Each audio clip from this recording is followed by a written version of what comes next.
Você ouve. Bandeirantes Acontece.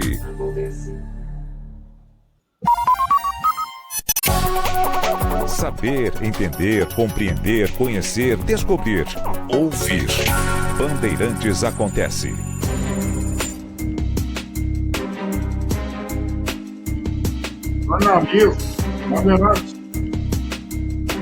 Há poucos dias, o presidente dos Estados Unidos, Donald Trump, disse que resolveu mudar o nome da Secretaria de Defesa, Pentágono, né?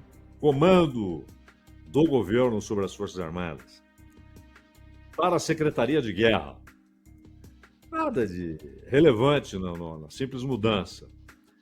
O Trump, inclusive, alegou, é bom lembrar que até o final da Segunda Guerra Mundial, o nome era Secretaria de Guerra.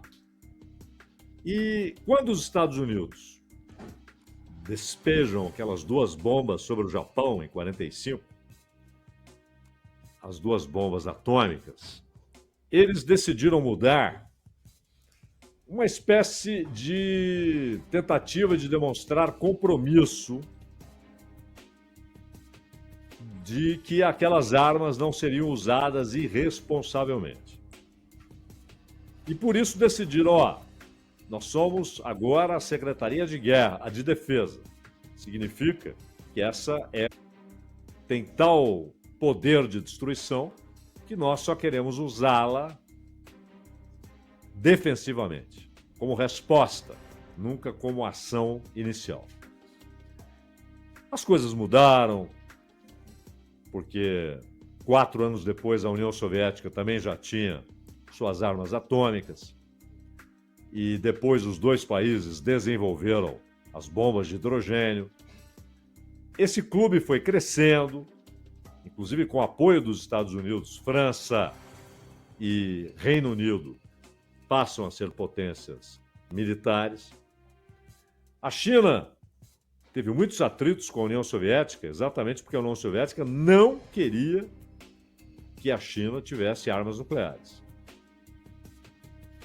E o Stalin já havia morrido em 53 e as tensões foram crescendo até que houve tiroteio na fronteira e afastamento, e a China se aproximou dos Estados Unidos, ainda com Mao Tse-tung no poder. Ainda com Mao Tse-tung, ou como dizem lá, Mao Zedong no poder. Pois bem, o Trump, então, resolveu mudar a história. Em vez de contar a história real, olha, como havia bomba atômica, que na época era isso, bomba atômica, não havia bomba de hidrogênio, né? Houve a mudança, e agora nós decidimos que voltará a ser Secretaria de Guerra, ou Departamento de Guerra, né? Secretaria, porque há um secretário, mas o nome é Departamento de Guerra, como era Departamento de Defesa e antes Departamento de Guerra. Mas não, ele resolveu dizer que naquela época foi uma concessão progressista que fez com que os Estados Unidos mudassem o nome do departamento de Departamento de Guerra para Departamento de Defesa. Ele inventou essa história, é uma invenção, nada mais que isso. Mas, ao tentar explicar, ele foi além dessa lorota que ele contou, essa cascata que ele inventou, que foi por progressismo, essas bobagens. E aí,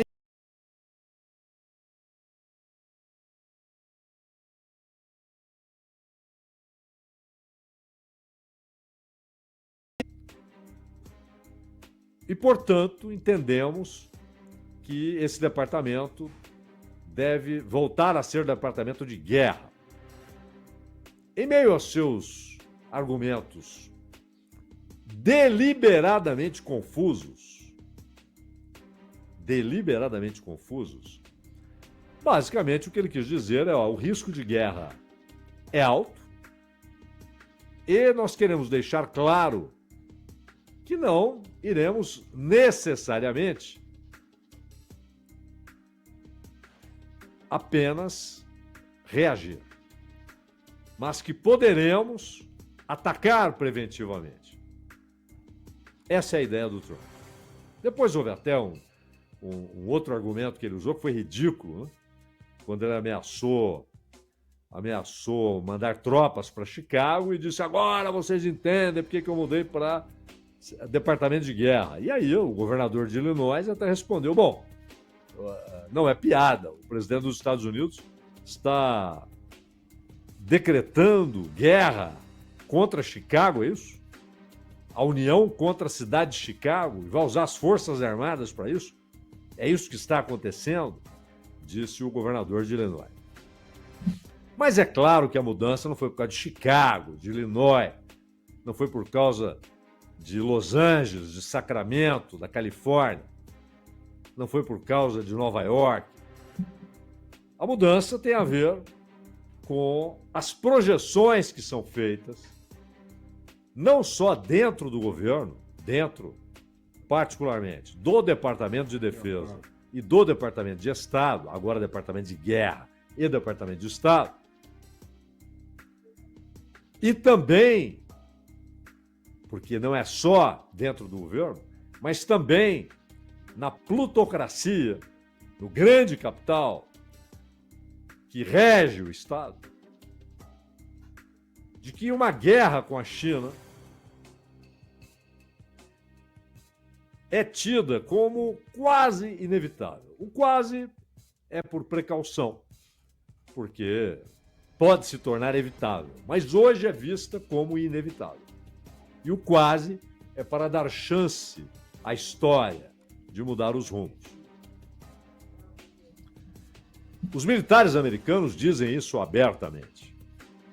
De maneira mais contida, os militares chineses dizem a mesma coisa.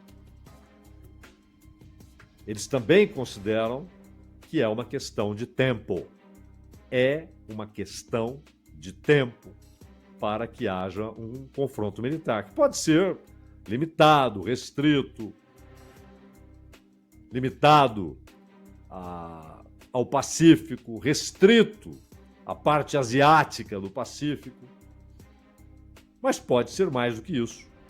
Pode ser um confronto de grandes dimensões. O Trump, ele tem uma dificuldade para compreender, e aqui não é o Trump é designado aqui como o portador dessa dificuldade, mas na verdade é o Estado. Não só o governo Trump, mas o governo Biden, o governo Obama. Uma grande dificuldade tem o Estado, nos Estados Unidos, para compreender o que ocorre internamente na Rússia e na China. E aí, vale sempre ressaltar que um pouco antes desse anúncio de mudança do nome do departamento de defesa para departamento de guerra, ou seja, voltando ao nome anterior, o Trump disse algo muito mais importante do que a mera mudança de nome. Vocês se lembram? A China comemorou 80 anos do fim da guerra. Ao contrário da Rússia, dos Estados Unidos, da França, que comemoram em maio, ou seja, com a rendição da Alemanha em 45, a China comemora em setembro, porque o fato cabal para a definição dessa data é a rendição do Japão. A mesma comemoração é feita na Coreia e no Vietnã. A Coreia ainda era a Península Coreana, não havia norte e sul. Também foi ocupada pela China e o Vietnã também. Foi ocupada pelo Japão e o Vietnã também. E se libertaram com a derrota japonesa. Mas também, no caso específico do Vietnã, com um trabalho extraordinário de sua guerrilha comandada pelo Ho Chi Minh. que venceu os japoneses, depois os franceses, depois os americanos, e ainda ganharam da China em 79, quando a China invade o Vietnã, porque o Vietnã havia derrubado o governo do Pol Pot, o governo sanguinário do Pol Pot no Camboja. Mas, quando houve essa comemoração, lá estava Kim Jong-un, presidente da Coreia do Norte, o líder da Coreia do Norte, Vladimir Putin, presidente russo, e Narendra Modi, primeiro-ministro da Índia. Houve a cúpula de Xangai, que é de uma organização que reúne países da Ásia e da Eurásia, como a própria Rússia e a Turquia. Tanto que também lá esteve o Erdogan, na cúpula de Xangai. E no desfile militar, ao lado de Xi Jinping, estavam Kim Jong-un, Narendra Modi e Vladimir Putin. E aí, Trump escreveu o seguinte: parece que perdemos a Índia e a Rússia para a China mais profunda e sombria, que tenham um longo e próspero futuro juntos, disse o Trump. Ele elogiou o desfile militar, disse que achou belíssimo, maravilhoso. E aqui entra um outro aspecto, mas aí esse sim é pessoal. É Trump, não é o governo dos Estados Unidos, ou o Estado, ou a plutocracia. É Trump. Trump gostaria muito de ter o poder que tem Xi Jinping e Putin. Bom, mas ele não é poderoso? Muito. Nenhum governante na Terra tem mais poder do que o presidente dos Estados Unidos. Mas é o exercício de um mandato. O mesmo ocorre com Putin e com Xi Jinping. É um mandato. Porém, na Rússia, as mudanças na Constituição praticamente abrem a possibilidade de que Putin fique no governo até 2036, aproximadamente. Claro, isso depende da saúde do cara, de acontecimentos internos, etc. E o Xi Jinping, quando ascendeu ao topo do poder na China, acumulando a Secretaria-Geral do Partido, o comando do Exército do Povo, e aí não é uma coisa automática, é presidente, tem o comando do Exército do Povo. Não, ele tem o comando da Comissão Militar, que forma, com o Partido Comunista, a base do poder na China. Havia um acordo para, no máximo, 2 mandatos de 5 anos. Isso valia para Hu Jintao. O Xi Jinping conseguiu mudar isso dentro do partido e dentro do Congresso do Povo, assim chamado, que é o parlamento, e, portanto, não tem limite para reeleições. E Trump aprecia muito essa ideia. O mandato de 4 anos, e no caso dele, sem possibilidade de reeleição, por impedimento constitucional, uma emenda que vem do início da década de 50, porque antes não havia esse limite, mas havia um acordo. Washington não quis um terceiro mandato. John Adams não, porque ele só teve um mandato. Mas o terceiro, Thomas Jefferson, não quis um terceiro mandato. E aquilo virou uma referência. Se esses caras entenderam que não seria bom dar tanto poder a alguém, poder continuar na presidência, que ninguém se atreva a isso. E só ocorreu de fato uma vez com Franklin Delano Roosevelt, por circunstâncias muito especiais, a grande crise nos Estados Unidos, a Grande Depressão, e a Segunda Guerra Mundial. Então ele foi eleito 4 vezes e morreu no início do 4º mandato, em abril de 45. Ninguém mais.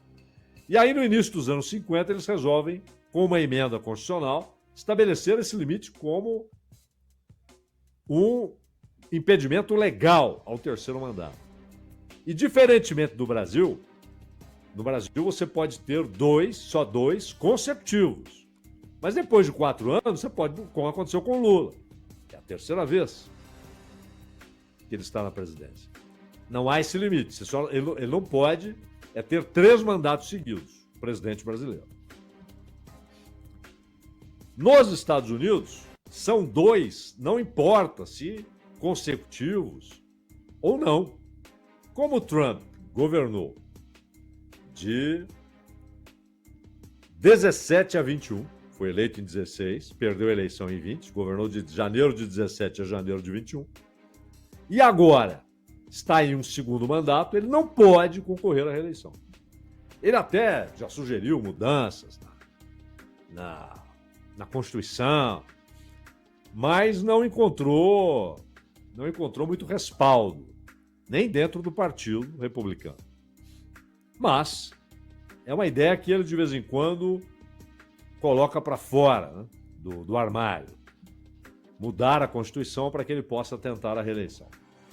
Mas ele olha, e mais, não é apenas isso, não é apenas o tempo no poder, mas a extensão do poder internamente.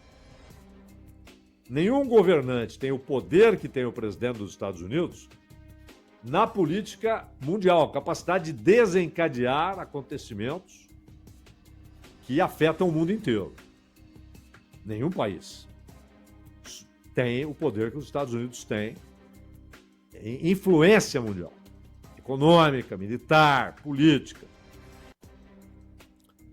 Mas, internamente, você tem uma série que eles chamam de freios e contrapesos, né? Que são os outros poderes e a Constituição. Então, não apenas o tempo, mas a extensão do poder desses caras internamente é algo que o Trump aprecia demais, mas não pode reproduzir consigo mesmo. E aí, houve aquela reunião Putin e Trump no Alasca. E aí que se percebe que o Trump não entende que suas ações e as ações dos europeus ocidentais têm influência no jogo interno de poder na Rússia e na China.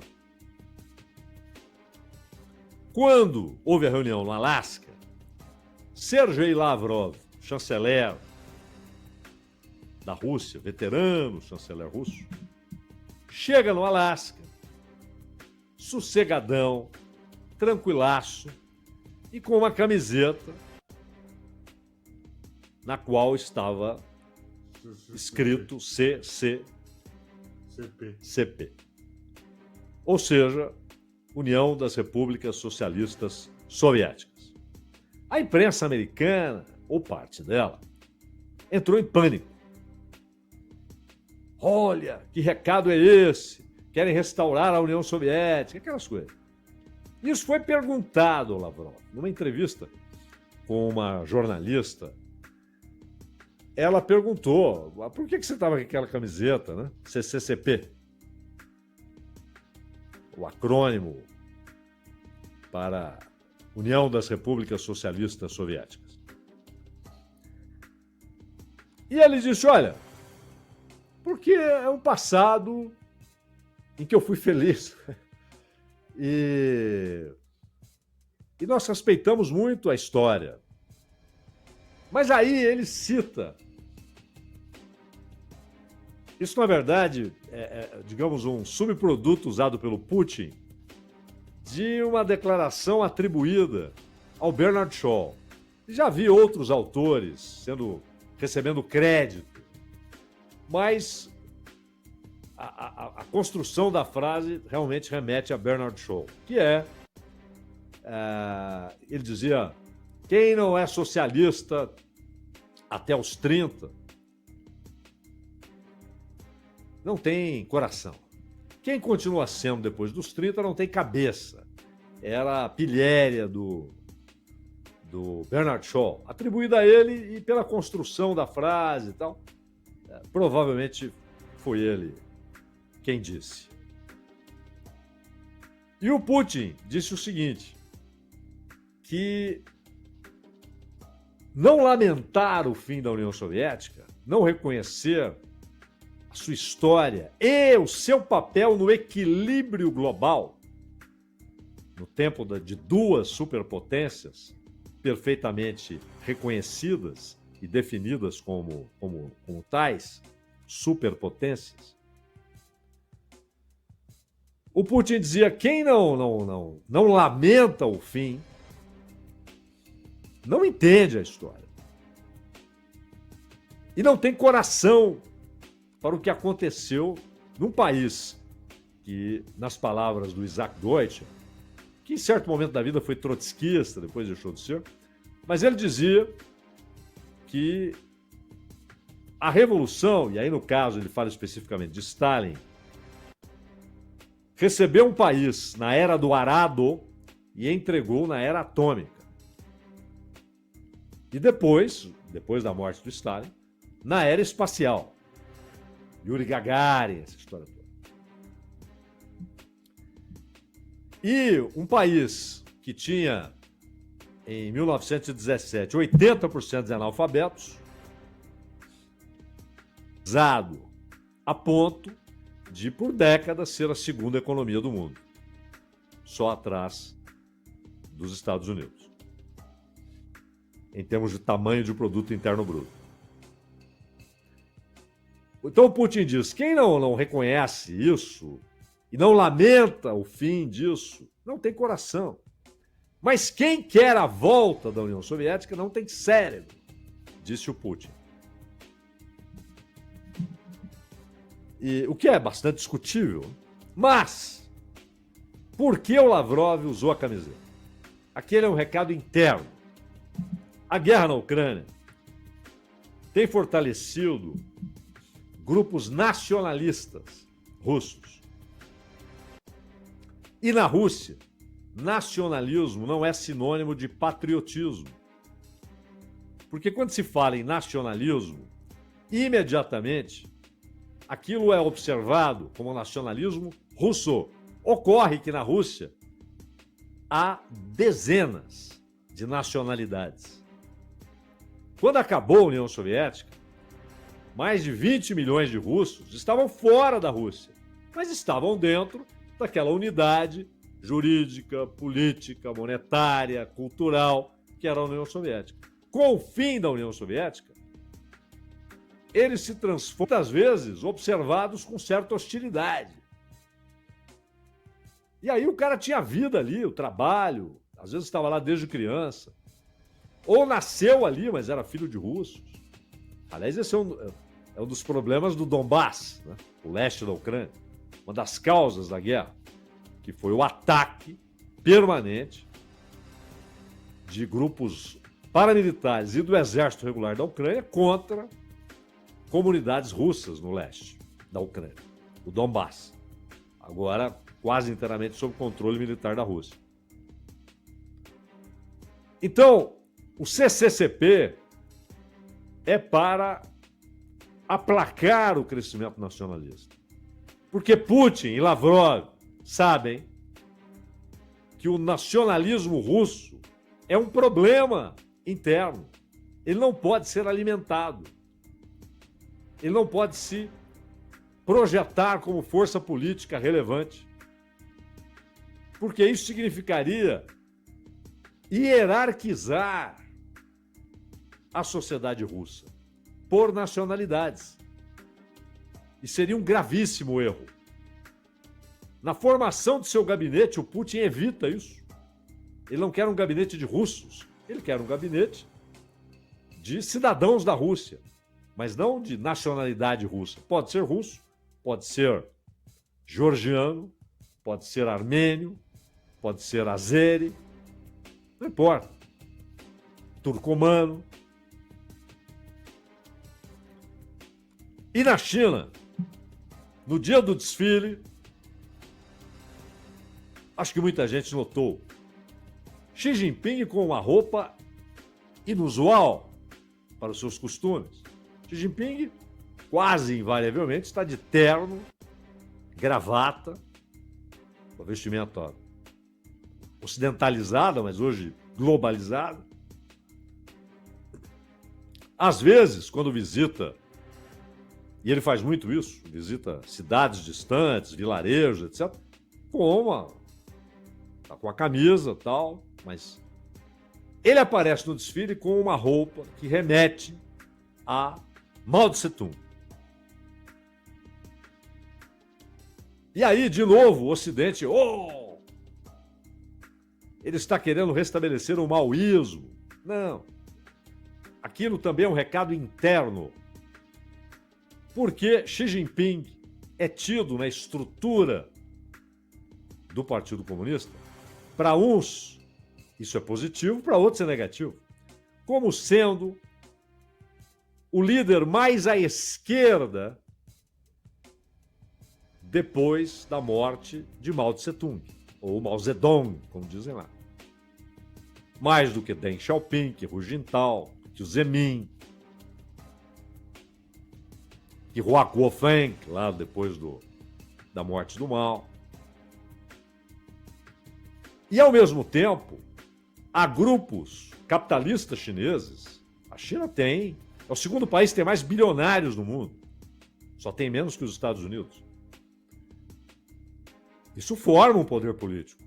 Ah, mas quem manda é o partido. Mas eles estão no partido. Ou alguém acha que esses bilionários não estão no partido, não são filiados ao Partido Comunista Chinês? É claro que sim. E é uma força ali dentro. Há embates. Gente que quer apoiar o discurso de Xi Jinping na defesa da globalização, da manutenção das coisas como estão, porque isso é um jogo que a China venceu, mas que receia alguns movimentos de Xi Jinping para aumentar o poder do Politburo e do Comitê Central, inclusive sobre o capital privado, e, ao mesmo tempo, utilizando um discurso político que muitas vezes faz referência não só a Mao, mas a Lenin e a Marx. Então há um embate interno. O partido tem 100 milhões de filiados. Sim, a maioria, muitos estão lá porque é interessante. Mas há aqueles que disputam poder, há correntes. E esse foi um recado dado pelo Xi Jinping internamente. Mas essas lutas, elas sofrem forte influência do ambiente internacional. Ou seja, daquilo que fazem Estados Unidos e Europa Ocidental em relação à China, em relação à Rússia. E agora, com Trump admitindo que a Índia, ao contrário de todas as projeções anteriores, por causa da atitude dos Estados Unidos, se aproxima da China e ainda mais da Rússia. Meu caro jornalismo, Bandeirantes. Ronald Mendes.